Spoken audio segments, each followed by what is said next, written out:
Thank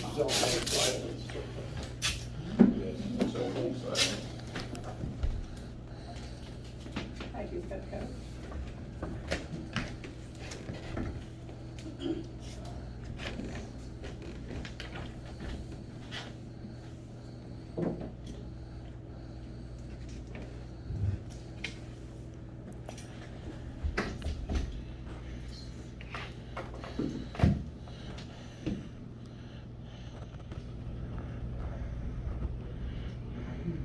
I've never heard this so quiet.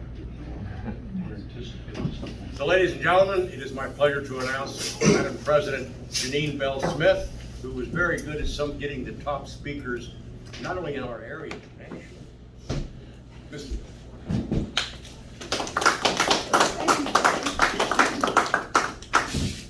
Thank you, Denny. Now I'm waiting for the red. Yeah, I want it. I do that a lot here with That's so high now, it didn't fall off of it. Are we ready to go? Welcome, my friends. I'm Janine Bell Smith, president of the Optimist Club of Covington. The Optimists meet every Wednesday at Pee Wee's Place, 12 o'clock noon, 2325 Anderson Road, Crescent Springs. The Optimists send you an open invitation to join us on Wednesdays. Our mission and our vision is to bring out the best in youth, ourselves, and our community. Our mantra is to give everyone we meet a cheerful smile and a welcome to join us. For our TVNK viewers, today is Wednesday, June the 23rd, 2022. Our speaker series are videoed and rebroadcast on Spectrum Channel 203, Cincinnati Val, now called Ultra Fiber, 8:15, Thursdays at 8 p.m. You can find it posted on the TVNK On Demand website, Roku, TVNK on Go, and also TVNK Facebook and the Optimist Facebook. Now today I have the pleasure and honor to introduce Rob Sanders, Commonwealth Prosecuting Attorney of the 16th Judicial Circuit. Rob's role as the Commonwealth's attorney is the voice of we the people. Rob is the duly elected officer of the court and charged with looking out for the public's interest in all legal matters. Criminal prosecutions are the chief duties of the Commonwealth attorney in criminal and civil cases. Now, Rob grew up in Covington, Kentucky. He was basically born into a world of law enforcement, watching his dad, Robert E. Sanders, assistant Commonwealth attorney in Canton County, and remembers his grandfather, Jeff Sanders, as an assistant chief of police and detectives in Covington. And Rob's great-grandfather, Jeff Sanders, was a Covington police. Rob earned a BA from Tulane in New Orleans. He has a law degree from Chase College of Law at Northern Kentucky University. He was a vice mayor and commissioner of Covington. Rob served as president and vice president and secretary of the Kentucky Commonwealth Attorneys Association. Rob also represents Kentucky on the National Best Practices Committee Prosecution Center for Excellence. We are fortunate to have a dedicated Commonwealth attorney in Canton County as Rob Sanders to serve and protect the people of Kentucky. Rob loves the law, and service over self is born in the blood and inherited through his genes. Now I have a minute to have our constitutional sheriff Sally say a few words about Rob. Sheriff Korzenborn.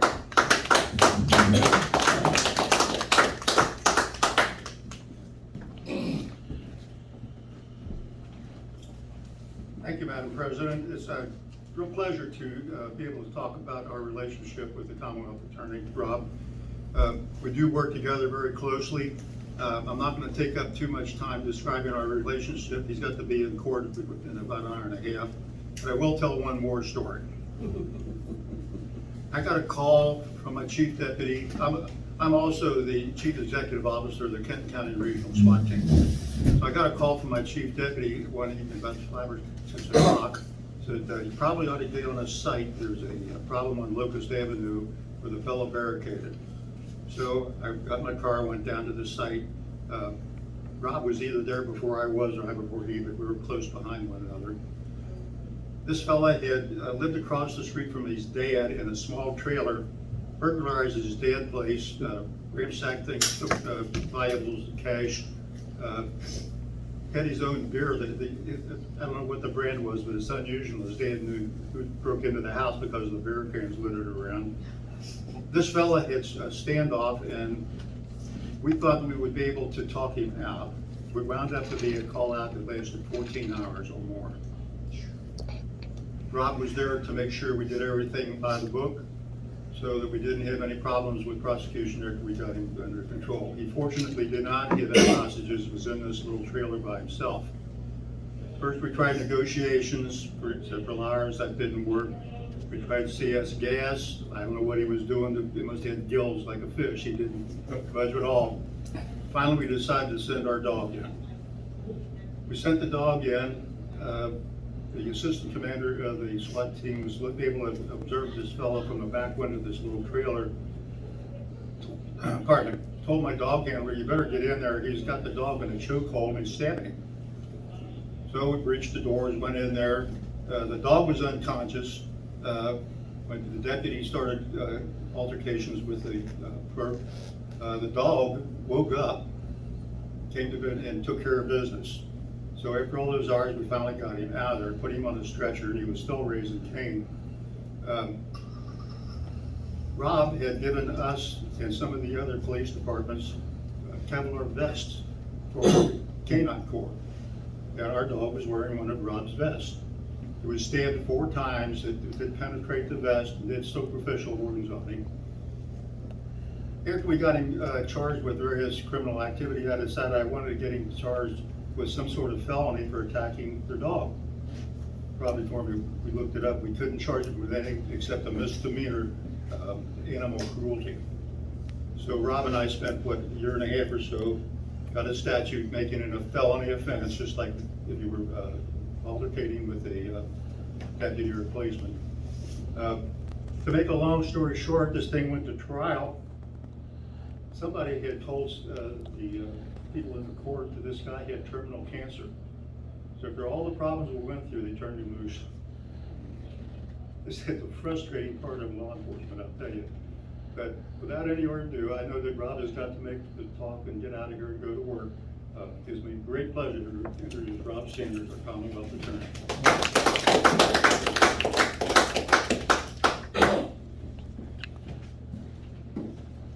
Thank you all for having me, and thank you, Gene and the sheriff, for such kind words and a warm introduction. It is a pleasure to speak to groups like this, because I got to tell you, when you spend most of your days in the courthouse dealing with the kinds of cases that I deal with, it's not easy to be an optimist. Very challenging place, and there's no banners like this to remind you.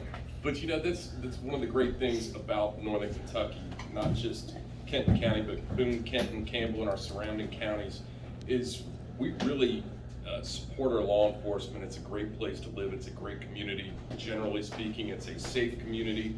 We still have our issues. We still have our crimes, but it's not like you're seeing on the news. You know, if you get on, it doesn't matter what news channel you watch, any one of the national news channels, if you get on there, you're seeing all kinds of stuff. You're seeing riots. You're seeing mobs smashing into high-end shopping stores and stealing everything that they can get their hands on. You're seeing mass shooters. You're seeing all kinds of craziness. We really, knock on wood, don't have much of those same problems. And I really believe that the main reason that we are a much different, much more safe place to live, work, and raise a family is not because of me. It's not because we have a great prosecutor. It's because of the support for law enforcement. And when I say law enforcement, I mostly mean our police officers, our sheriff's deputies, the folks out there, the men and women out there putting their lives on the line, keeping our community safe, patrolling, and taking the bad guys off the streets. But I also mean our prosecutors, our county attorneys who handle misdemeanors, our Commonwealth attorneys who handle felonies, and everybody else involved in the criminal justice system. That community support, the rallying around law enforcement, doing the opposite of cheering for defund the police, but to support the police. It makes our officers feel valued. When they feel valued, they feel like they can make a difference, and they feel like they can be safe doing their jobs. Now, I don't mean physically safe. Obviously, law enforcement is a very dangerous profession, line of work. They get fought with, they get punched, they get kicked, they get spit on, all kinds of horrible things on a daily basis when they go to their office, which is usually their patrol car. But they feel safe in doing their job and knowing that as long as they stay within the confines of the law, the community will rally around them, that we understand that they have what can sometimes be an ugly job. You know, basically, we're asking law enforcement to be the human trash man. Take out the trash, take out the people that we don't want to deal with, the people that we don't want to fight with, the people that we don't want hanging around our houses or our businesses. And we're sending these men and women in to be the one to go hands-on with these folks, the ones that have to deal with them face to face, and the ones that, like the situation the sheriff described, from time to time they do have to fight with them. Now, that's not to say that we give law enforcement carte blanche opportunity to just go do whatever they want, but that's where the synergy between prosecutors and police really works, because the police officers know and trust me and my office, all the assistant Commonwealth attorneys that work for me. They know and they trust our county attorney, Stacey Tapke, in her office. And when they trust us to do our job, not to try and crucify them or hang them out to dry or get a quick headline by charging one of them needlessly or unjustly with the crime for just doing their job, they feel safe in going about their job. Because, you know, to a T, I think every law enforcement officer in the county does their job in good faith. I think that we, and when I say we, I mean the police chiefs, myself, Stacey, her office, are very intent on weeding out any bad apples. And I'm sure there are bad apples in law enforcement. I'm not necessarily saying that we've been 100% successful, but over the years, we don't have many law enforcement officers that last very long if they are problem children. Because if they break policies, if they break procedures, if they break the law, their career in law enforcement, at least in this county, is going to be very, very short.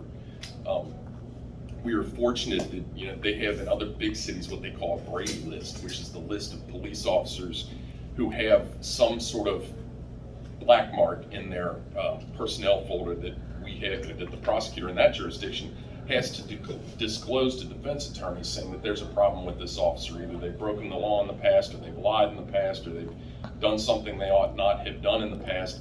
We really, although from time to time we will have to create one, it's usually a short-lived list, because usually any officer that does one of those things in Kenton County doesn't remain in law enforcement very long. So our Brady list is usually non-existent. So for that, I thank each and every one of you. It's a pleasure to speak to groups like this, because normally when I'm doing public speaking, it's in a courtroom and it's dealing with somebody that's done something very bad. Commonwealth attorneys, if you don't know, Kentucky's a little bit different than a lot of other states that just have county attorneys or district attorneys that deal with all crime. In Kentucky, we divvy up the responsibility for criminal prosecution between county attorneys who are responsible for misdemeanors, traffic court, and juvenile prosecutions, along with a host of other civil litigation on behalf of the county, and then Commonwealth attorneys. We're state prosecutors, not county prosecutors. We're divided up into 57 different judicial circuits within Kentucky. Kenton County, because we're the third most populated county, is a circuit in and of itself. We're actually, even though we're the third most populous county, we're the second busiest county. We prosecuted more felonies in Kenton County last year than Fayette County did, who is about double the size that we are. And that's attributable. It's not to say that this is a crime-ridden community, far from it. It's aggressive prosecution, it's aggressive police work, and it's just not tolerating a lot of the crimes that they're tolerating in other communities. They have a different way of doing things, and that's fine. I respect their Commonwealth attorneys' decisions and the way they go about their work, but it's just not how we're going to do it. So we prosecute about 2,000 felony cases in Kenton County every year. About half of those are drug charges. Of the other half remaining, I would say half of that half is drug-related offenses. That puts us at right about 75%, 80% of all our cases are drug-related in one fashion or another. And that, I'll come back to that in a little bit and what I want to talk to you about. But needless to say, the drugs and addiction, they take up the vast majority of our time. If you got rid of all that, I would have nothing left to prosecute except probably child molesters and domestic violence. That would be about the only thing that's not, and even sometimes domestic violence is drug or alcohol related, but there is some of that that is not. This community support for law enforcement, though, and the public safety that we enjoy, it really starts with two things. The citizens, I've already been talking about that, but it also starts with elections. It's important that we have a good sheriff, like we've been blessed with for, what, 20 years now? Yeah, 24. 24 years, and he's running for re-election as well, so 4 more years. Doing such a good job. Nobody wants the job. I don't know about that. I don't think anybody wants to take on the sheriff in an election. I think is more like what it is. But Sheriff Korzenborn is running unopposed, so we will enjoy his good services for at least another 4 years. It also, elections mean good prosecutors. I'd like to think that we're doing a good job, and I know our county attorney's office is doing a good job. But it also means good, it means good city councilmen, city commissioners, county commissioners, mayors, judge executives. We're blessed with some very good ones in Northern Kentucky. We're blessed with ones that by and large support the police. Even Covington, which would, I guess, arguably be called the most liberal city in all of Northern Kentucky, is still very supportive of their police department, recognize the important role that the police take in keeping the community safe and making sure it is a welcoming and vibrant community for people of all walks, all races, creeds, religions, or any other orientations you want to talk about are all safe because of the job that their police officers, their police department, and all the other surrounding police departments do as well, along with our sheriff's department, our county police, our state police. A lot of people don't realize we have a lot of law enforcement around here, and that's a good thing, but we all work well together, and it's a pleasure. But it also requires good judges, and I bring that up because this is the year when every judgeship, every local judgeship is up for election or re-election. Every judgeship in the state, with the exception of half the Supreme Court, is up for election this year. And we're finally, we've enjoyed some very good local judges for a very long time. But because we've enjoyed them long enough, we are starting to see those judicial seats turn over. And Judge Bartlett is already retired. His seat's up for election this year. Judge Summey and Judge Lape are still running for re-election. They're not opposed, so we know we'll enjoy their services for a good long time. But Judge Summey was contemplating, I think, it would be fair to say, the possibility of retirement, although she chose, fortunately for all of us, to run for re-election. Our district judges, Judge Grodhouse and Judge Easterling, Judge Ruddle, have all been doing this right around 20 years. Take a few more, some a few less. Our family court judgeships are up for re-election. It's just as important to have very good family court judges. And I really bring them up because a lot of the problems they're having in other jurisdictions come from how the judges treat criminals. And they're either letting them out of jail with no bond at all, or setting bonds so low that it's not meaningful, and people sometimes charged with very, very serious crimes are getting out with little or no bond. And bond really has two purposes. Some people, criminal defense attorneys, want to tell you that bond is only about making sure that a defendant comes back to court. That's only half true. The other importance of bond is to make sure that a defendant has what we call skin in the game, that they have something to lose if they violate the conditions of bond. And the first condition of every bond is you can't commit any crimes. So that bond has to be of a significant enough amount that that criminal won't dare go out and commit another crime because they can't risk that money, whether it's their money, their mom's money, their dad's money, their grandparents' money, whoever posted that money for them, that they know that, okay, I'm under the judge's supervision right now. The judge is not going to look good. People aren't going to appreciate it if I commit a crime, and the judge is going to take all that money and forfeit it to the state. So that's the other purpose. And in other jurisdictions, we're seeing a problem with repeat offenders getting out and committing new and sometimes far more violent, far more heinous in some cases offenses, even though they're on bond in other serious cases. We don't have that problem here. We have judges that take their job very seriously. You know, they don't lock people up needlessly, but at the same time, community safety is their number one concern. And that's, I think, one of the major reasons, probably the most unsung reason, not that police officers get enough accolades or elected officials that support the police get enough accolades, but they get a lot more than the judges that by and large, most people in this county probably couldn't even name our judges, because you've got no reason to know them unless you have a case in front of them. But I'm here to tell you that they are a major player, so it's important to learn who your judges are and pay attention to what goes on. That's one of the reasons that we, back when I first took office back in 2007, started a newsletter to let everybody know, for transparency with the public, to let the public know who was being convicted of crimes, what crimes they were being convicted of, what sentences my office was recommending, and what sentence was ultimately imposed by the court. If you're not already on our newsletter list, we send it out every Friday. You can sign up for it at kentonprosecutor.org. There is I believe it's a yellow button on there that you click. You can take your email off the list at any time, and if you take your name off our email list, we can't email you anymore, so you don't have to worry about us spamming. We don't share a list with anybody, all that stuff. But every Friday you get an update on exactly what is going on in your system. And it's very good to keep your eye on that so you can know what the trends are. You can see we have it broken down by which police agency made the arrest. So if you're from Fort Mitchell, you can see what your Fort Mitchell police are up to. If you're from Independence, you can see what your Independence police are up to. I assure you, if you're from Covington, your Covington police stay very busy. You can see what they're up to.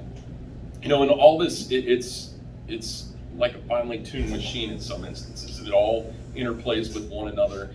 I like to think that the policies we have in our office on how we handle certain cases are a big factor in why our system works so well. Some of our policies include who we do not offer probation to. We don't offer probation to burglars. Burglars go to prison. That means if somebody invades your castle, breaks into your house, that's one of the most traumatic offenses. I know there's other worse ones out there. I believe murder and sex crimes, things like that. Those are worse. But short of physical injury, I think burglary is probably the worst crime out there, because when you lose that sense of security in your castle, in your house, well, where can you have it? If you can't feel safe in your home, where can you feel safe? That's the main reason that we don't offer any kind of probation. Or even if it's first-time offender, burglars go to prison. We deal with business burglars the same way. We started out only doing residential burglars that way. But we found that, you know, while it might not be as bad as a residential burglary, having someone break into your business and either tear it apart or steal all your valuables or whatever, it was disrupting so many lives, so many people's employment, that we started treating burglary of businesses the same way.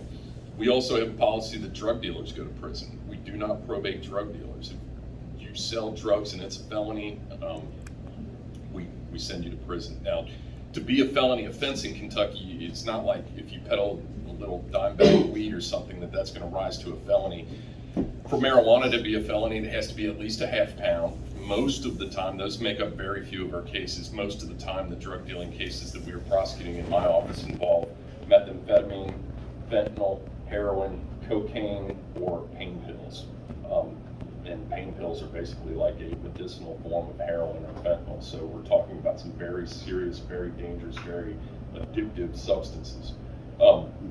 Another one crime that we typically crack down on are felons who have guns. If you've already done something bad enough to get convicted of a felony and you're caught with a handgun or even a long gun, it's back to prison with you, because we don't tolerate that. We find that most of our violent crime is committed by repeat offenders, by people that have prior felony convictions, and they're people that ought not have the guns in the first place.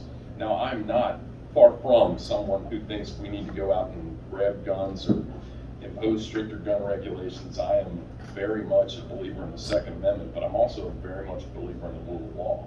I believe that everybody has a constitutional right to defend themselves, to have firearms, but if you commit crimes serious enough that the law says you forfeit that right, well, then you ought not have them. And so those are the people that we crack down to make sure that the repeat offenders do not become the serious offenders, the murderers, the people shooting up neighborhoods, things like that.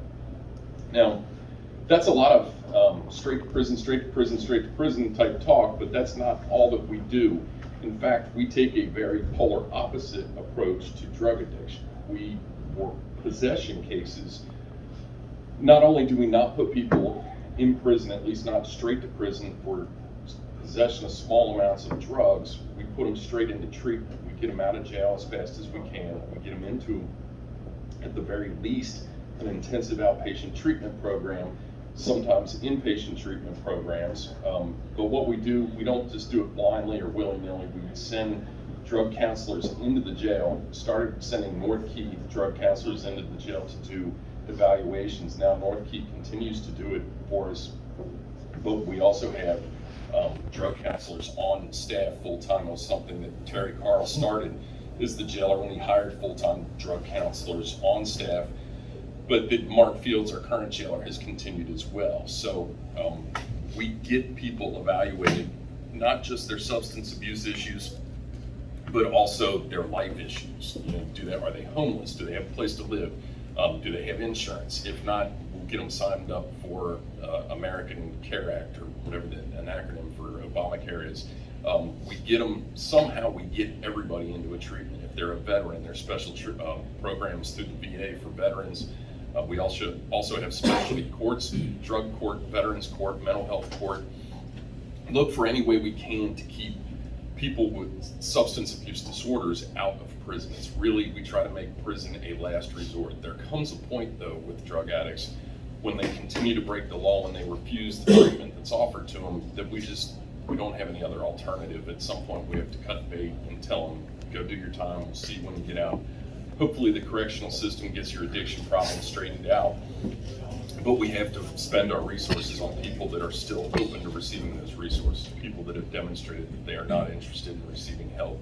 Those are the ones that eventually end up in prison. Unfortunately, a lot of them do, but we give them numerous 2, 3, 4 bites at the apple to try and get clean and get employed and be a productive citizen.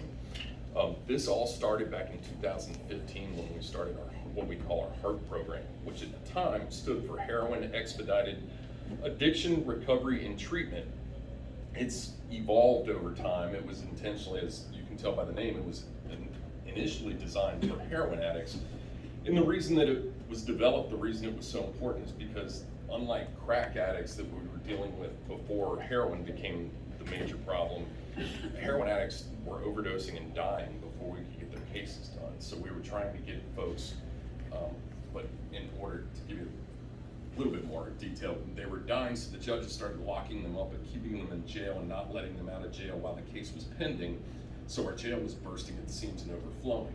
So we just had to figure out how do we cut down our jail population so it's manageable, because the jail population at the time was over 800 prisoners, which is probably double what our jail was designed for originally. Maybe not quite double, but close to it. After implementing the HART program, we've cut that number down to where it's consistently in the 500s. And during COVID, we even went to greater lengths to get people that we might not otherwise give an additional chance to out. We cut the jail's population before this, back in the very early stages of COVID, before anybody really knew what we were dealing with. Cut the jail population by 55%. Now, nobody is just kicked back out onto the street when I say that we cut it. When we cut it into treatment programs, and we continue every day to try and keep the jail population as low as we can.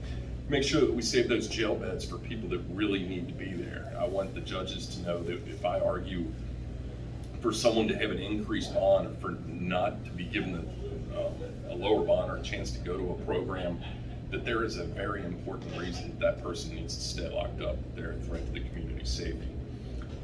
So the HART program, again, goes through a number of ideations. It's evolved over the years.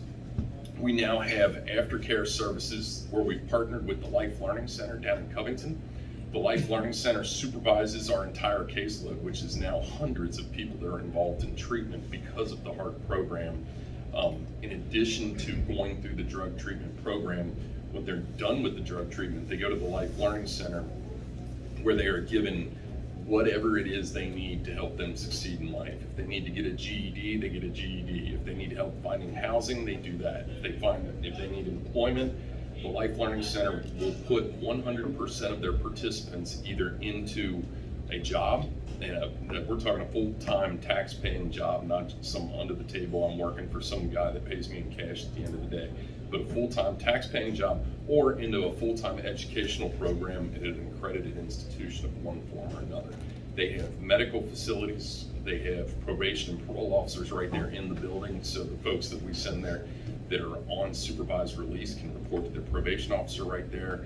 Child care, fitness center, food, they can get meals there if they don't have money to buy their own lunch or dinner or breakfast.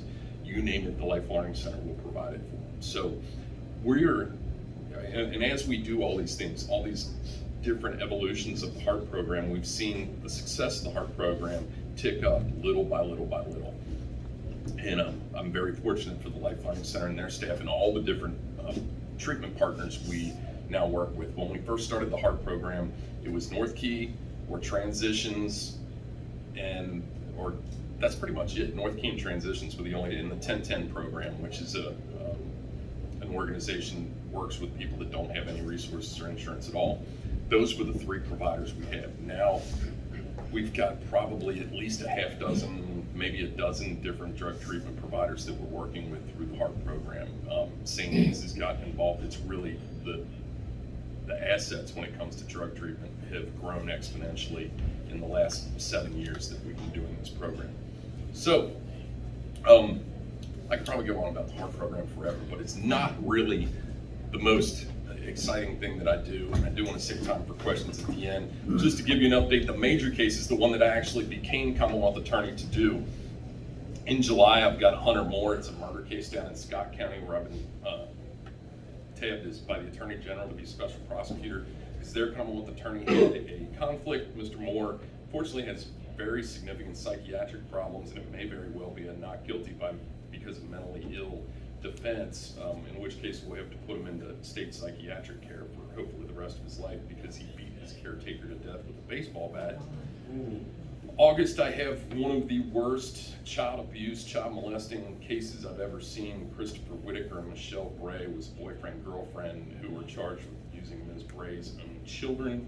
September is Lauren Baker. She's charged with murder because she took her stimulus check, went over to Cincinnati, bought fentanyl, brought it back to Ludlow, used it, passed out on the bed, and unfortunately her baby boy was in bed with her. He got into the fentanyl and he is no longer with us. October is Dylan Brewster. He was found in Ohio with a young woman, his girlfriend's young child, in a gun that was later determined to have shot his girlfriend to death out in the south end of the county. He is on trial for murder. November is Brad Williams, who shot a Covington police officer, and by the grace of God, shot him with an AK-47. By the grace of God, that bullet lodged in the police officer's taser. I don't know if you've ever seen a police taser, but they're plastic.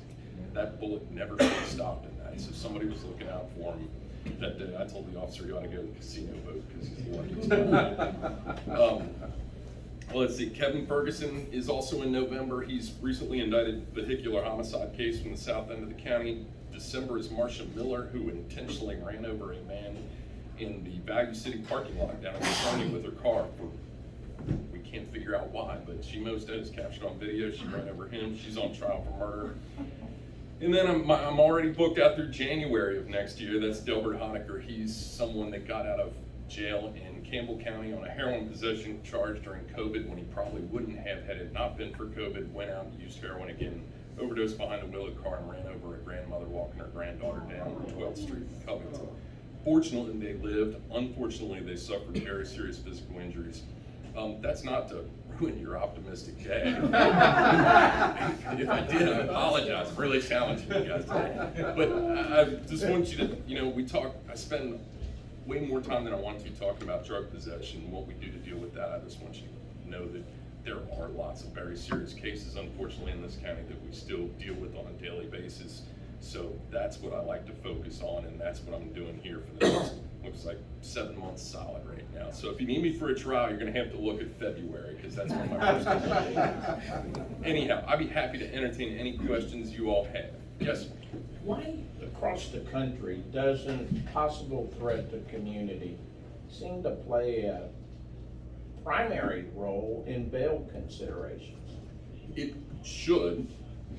It does in northern Kentucky, and for that matter, I think it does in all of Kentucky outside of Lexington and Louisville. But it really depends on who you're electing. Who you're electing as prosecutor. Sometimes the prosecutors are the problem, sometimes the judges are the problem, sometimes both are the problem. It just goes to philosophical differences in how the judicial system ought to run. And we just passed Marcy's law in Kentucky that gives crime victims constitutional rights. Those rights ought to be enforced. So there's a lot of other states, California was the very first state to pass Marcy's law, giving crime victims constitutional rights, and they're probably the biggest problem. So it really goes, I think, to citizens paying attention to their own justice system. Just like you get the community that you're willing to tolerate, you get the justice system you're willing to tolerate. We just saw San Francisco, of all places, maybe the most liberal city on earth, just recalled their prosecutor because they're finally fed up with it and had enough. What do you think about our Attorney General, Daniel Cameron? Do you work with him quite a bit? I do. Daniel and I are good friends, and we've been good friends. We actually started working together back before he was Attorney General. He was working for an outfit called Right on Crime, which is a conservative criminal justice reform lobbying group, but unlike a lot of the ones you hear about that are doing things like trying to get criminals out with no bond, Right on Crime is trying to lobby for more conservative changes to the criminal justice system, and that's who Daniel was advocating for when he and I met. He decided to run for Attorney General, I want to say about a year, maybe a year and a half later. He's run a very good office. He has taken, of course, one of the things I like about Daniel the most is he listens to me. When he took office, he did two things that I was very big on. He beefed back up his conflict, or what they call special prosecutions unit down in Frankfurt, when Commonwealth Attorney's Office is either too small to handle a big case, or if they have a conflict, they call in the Special Prosecutions Unit. And when I first started prosecuting, back when I was an assistant prosecutor, Special Prosecutions came to town, somebody knew they were going to prison because they were the biggest and the baddest and the best of all the prosecutors in the state. And when they came to town, it meant something. Over the years, that was back when Ben Chandler was the AG. Over the years, that prosecution unit in the AG's office fell victim to budget cuts, while we had attorneys general that were more interested in being politicians than being prosecutors. So Daniel's the first one. I know he's turned around and run for governor after serving only one term, but he was very intent on being, and still is very intent on being a prosecutor while I was there. He beefed that up. The other thing I told him that they were missing out on, there's a lot of good lawyers in northern Kentucky. A lot of them would be available to the AG's office if they had a satellite office in northern Kentucky like they do in Louisville, like they do in, I think it's Harrodsburg or Hazard. There's one down in eastern Kentucky. Daniel has both opened one in Kenton County. It's in our building downtown, as well as one in Bowling Green.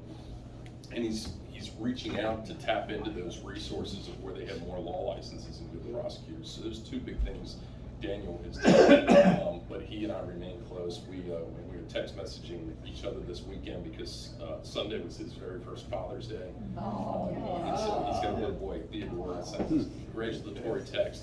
But no, he's a great guy. I think he'd make a great governor. There's other people running for governor that I like too. I think this Republican primary is going to be very interesting because we've got multiple good candidates, but Daniel is one that I like very well. And if he's our winner, I think for our viewers, that's next year, not this year. That's true. It's 23. I'm sorry. The gubernatorial primary is in May of 23. This year is local elections that are coming up. Most importantly, like I said, judicial elections. When are you up for an election? I'm not up again. The best part about my job is I get a 6-year term. Unlike the sheriff that's got to run every 4 years, I only have to run every 6 years. So I'm good until 2024 when I announce it right here to the Optimist Club. I will be running for re-election. That's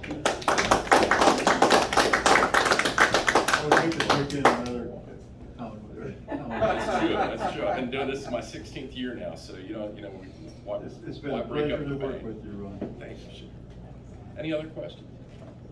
I think that's a good way to end it. I have a question, Rob.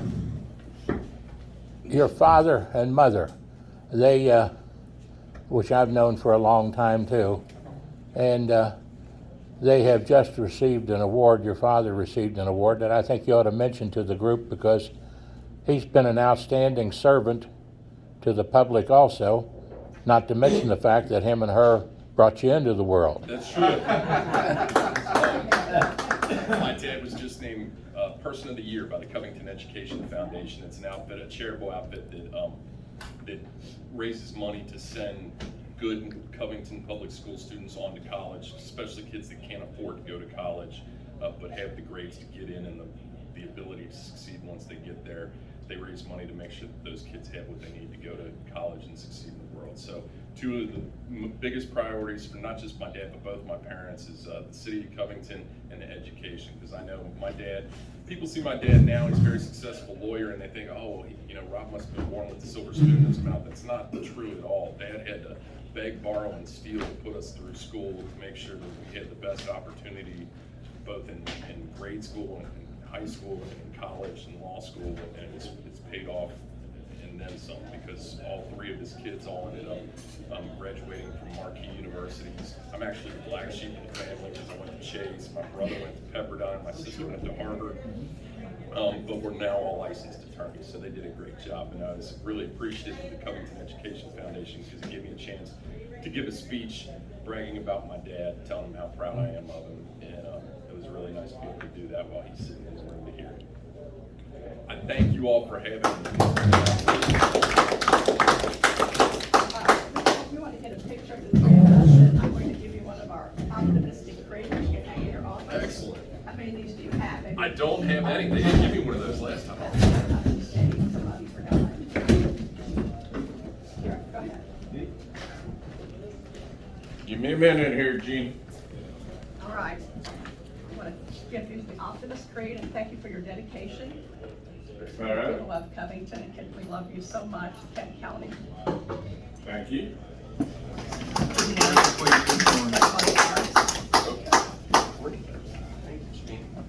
My pleasure. Good job, Wow, Rob. what a great group of you. Thank you so much. Now, we need to get you some food because you've got to go back to work shortly. No, you get less than. Let's see here. 1, 2, and 3. 1, 2, and 3. Gotcha. Travels with John Stephenson, 859-750-0000. Here at the Optimist Creed and the Optimist Club. God bless you and thank you for watching our program today here on Travels with John Stephenson and June Guyman Stephenson. And watch us on Facebook and YouTube. God bless you and have a great day.